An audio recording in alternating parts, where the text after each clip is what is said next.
जमाती तंजीम ने यह फैसला किया है कि पूना शहर और जवार और अतराफ के 4 कैंडिडेट्स की हिमायत की जाए। मुस्लिम मोहल्ल्यांमध्ये आणि काही तुमच्या मशिदींमध्ये फतवे निघतायत की काँग्रेसच्या उमेदवारांना सगळ्या मुसलमान समाजांनी मदत करावी, मतं द्यावीत।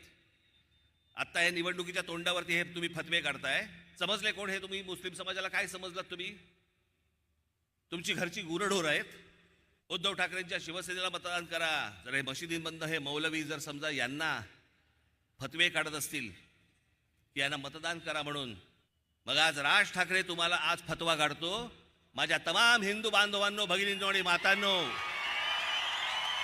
मुरलीधर मोहोळ असतील, भारतीय जनता पक्षाचे काही अजून इतर कुठचे शिंदेचे, अजित पवारांचे जे उमेदवार असतील त्याला भरघोस मतांनी मतदान करा।